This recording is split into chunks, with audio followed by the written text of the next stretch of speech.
The Fox 35 Storm Team is continuing to track the tropics, and we wanted to give you another update on what we're expecting with Potentical Tropical Cyclone 9.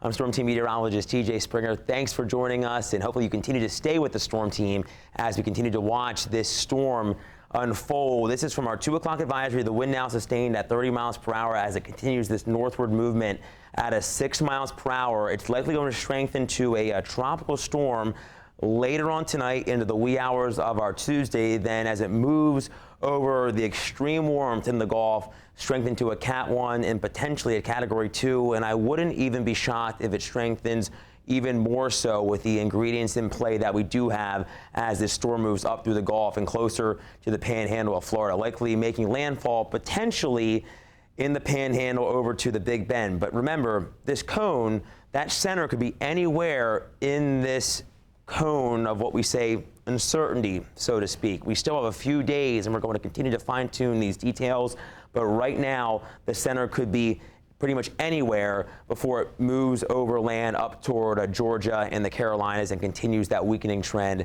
back into a tropical storm. One of the big key players is going to be an upper level area of low pressure that helps steer this system up to the north and the east. So in terms of the timing, I know I just talked about this, but we're thinking a tropical storm likely late tonight into early Tuesday, and then strengthening from there into a hurricane by midweek onward, potentially becoming a major hurricane as we close in on the week's end. And with it strengthening so quickly, some of you may be asking why. We've been talking about this throughout the hurricane season thus far, how warm the Gulf is, how warm the Caribbean is. And between these two factors and the lack of wind shear that this storm will encounter, it's going to likely strengthen rapidly over the next 72 hours plus. Now, in terms of some of the model data, we're looking at the spaghetti model data overlaid with how warm the ocean temperatures are, anywhere from the mid to potentially upper 80s, maybe even warmer than that. So sea surface temperatures are extremely hot.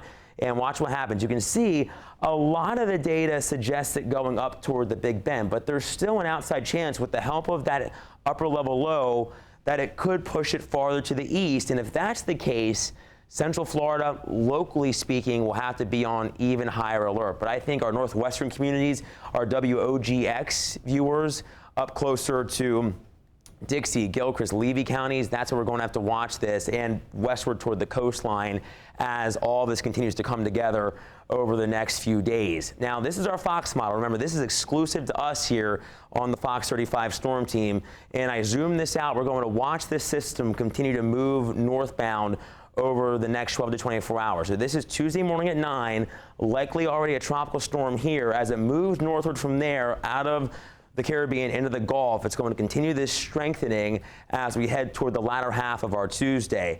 And you can see the wind starts to intensify, the center becomes more organized as it moves northbound and then starts to shift to the north-northeast as we head into our Thursday. This is 4 p.m. and that's when we're thinking landfall is going to be. Likely going to be in that Thursday, especially late Thursday time frame is what we're watching and thinking right now. But again, that could change, but that's our early thoughts as of now and what we'll continue to fine tune. Now, in terms of impacts for our communities, we kind of divided these out by our zones around the Central Florida realm, so to speak. Marion, Lake, and Sumter counties, we're thinking the worst weather is going to be Thursday morning into the early evening. Strong wind, a few tornadoes are possible, and heavy rain for sure could have amounts between 2 and 4 inches. Now, as we head off to the east, this includes Flagler, Volusia, and Seminole counties. We're going to be on the dirty side of the storm, the eastern side of the storm, so we're expecting strong wind and a few tornadoes. Heavy rain possibly in that 2 to 3 inch realm here. Again, Thursday afternoon and evening, the worst weather here.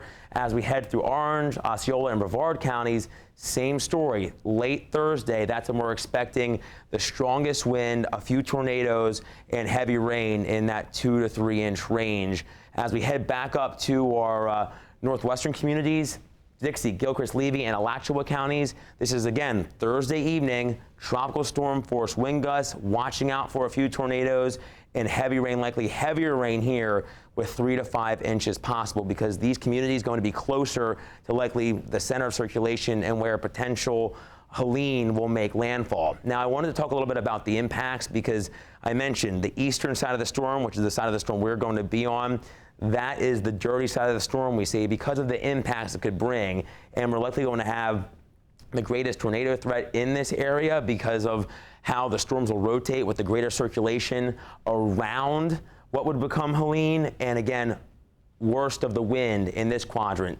On the front left, that's where we're going to have to watch the storm surge factor, and that's going to be worse, I think, for the west coast of Florida, up toward the Panhandle.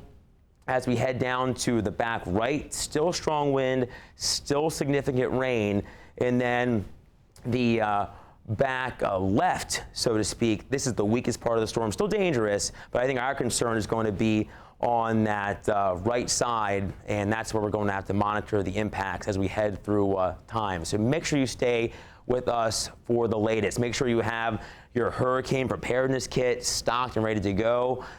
All these things that we're talking about here, your emergency supplies, anything from batteries to gas to food, maybe you have a generator. Make sure you have all of your supplies, your medications, all of these things up here on your screen.